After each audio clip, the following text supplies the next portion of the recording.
ka pas nis si një teknologji për me kap momentet bukura, dasmave, ditëlindjeve, të synetive, e tash ka përfundu si teknologji që po i qet jashtëlojë aviona që kushtojnë miliarda euro, e armë nukleare që deri dje konsideroheshin si zavendësimi fuqisë Zotit në tokë. Po flasim për dronat, këto pajisje të vogla, të lira, të heshtuna, që janë sul Baltikut edhe Skandinavisë e që dyshohet pe kuj tjetër pas për Rusisë. Vetë se deri sot askush s'po mundet me pru fakte binë se me ndërlidh Rusinë saktësisht. Thjesht autoritetet po thojnë, kushdo që po i kontrollon këto pajisje, ajo është një profesionist i vërtet.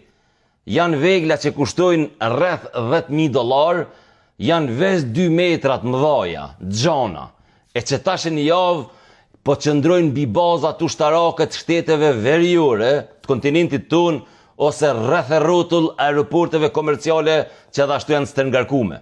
Historia na ka mësuar që luftat kur zvin qysh ti dën. Ato kanë ritmin e vet, e kanë dinamikën e vet, e posaçërisht e kanë edhe armën e vet.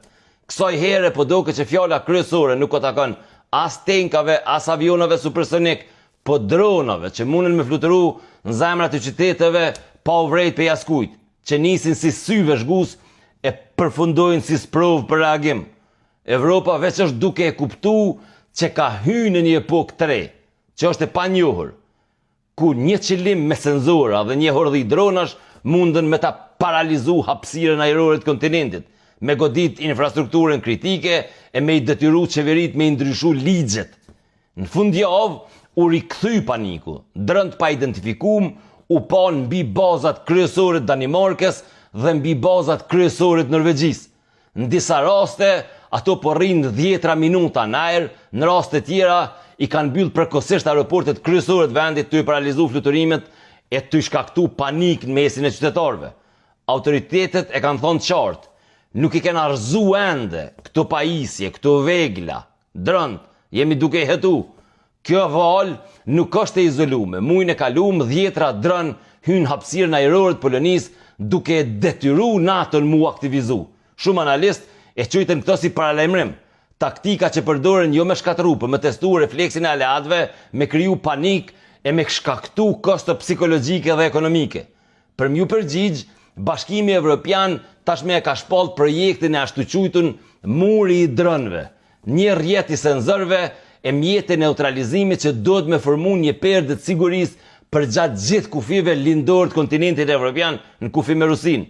Ky projekt kërkon fonde, koordinim politik edhe kohë, ndërkohë drënt vazhdojnë me ushtru terrorin e vet psiqik mbi pjesën veriore të kontinentit. Kjo situatë e rikthen kujtimin e 14 staturit 2019, kur një sulm me drone raketa goditi impiantët e naftës në Arabi Saudite. Për pak orë, prodhimi i naftës saudite u ul për 5% të furnizimit botnor. Mësimi o ka një qartë, me drone mundesh me prek zemrën e ekonomisë globale, pa e livrit asni tank, asni tanks të divizionit tankseve. Edhe të na ministri i brendshëm ka paralajmëru që brenda teritorit Kosovës jën fut drënt pa autorizum, sidomos në veri. Kur na gazetarët po thojmë që na don aleancat, këta po na shojnë. Kjo bën qartë se këto mjete tashme janë pjesë e lojës hibride edhe në Ballkan. Çka do më thonë kjo luftë e re, fillimisht psiqike, për njerëzimin? E para, demokratizimi i dhunës teknologjike, nëse mujna me qujtë kështu. Pra dronat nuk janë veç armë të shteteve të mëdhaja. Sot kushdo që i ka pak pare, mundet me ble ose me improvizu një dron e me kriju domet mëdhaja të entitetet shtetnore. Është pabarazia a kostos. Mbrojtja për një droni shpesh kushton shumë fish, ma shtrajt se vetë droni. Një raket kushton 2-3 milion euro, droni kushton 10.000. Pra, dush me rzu, qysh me thonë, dush me myt një miz, me uqu me krejt arsenalin që e ki në dispozicion. Gjermania po përgatitet me i leju forcat e armatosuna me rzu këta drën në kushtet caktume, edhe pse kur nuk dihet çka ka mrena tina. A është mirë me rzu ajo? Po hyn dilemat e vjetra ligjore. Ku përfundon interesi i civilëve e kunisa e ushtrisë? Pra drënt janë veç një element. Kur këta kombinohen me propagandë, sulme kibernetike dhe presion ekonomik, krijojnë një arsenal 3 lufte, pa shpall luftën. Çka po bojnë shtetet, ose çka ish dashur me bo shtetet? Me investu urgjent në sistemet zbulimit që janë sinkronizume, si më thonë radar akustik, radar optik, me ndërtu protokolle ligjore që lejojnë neutralizimin e drënve duke e rujt proporcionalitetin. Me bashkëpunu ngusht NATO, BE dhe Ukrainë, mos harroni Ukraina që 3 vjet përballet me këtë terror rus, e Bashkimi Evropian e NATO ko pas kohë kanë dhënë ndihma financiare. Me ble armë, po kur nuk e kanë vok ujt për ma tepër. Me dokumentu dhe me informu publikun që mos me u kthy paniku në armë vetvetiu. Pra, po dalim për epokës kur droni o konë vegël për momentet bukura dhe po hymë në epokën e dronit si armë me fuqit jashtëzakonshme. Dikur është konë arma bërthamore, e cila ka shenu një epokë. Sot është kjo vegël e vogël që po i sfidon kufit, ligjet dhe rendin ndërkombëtar.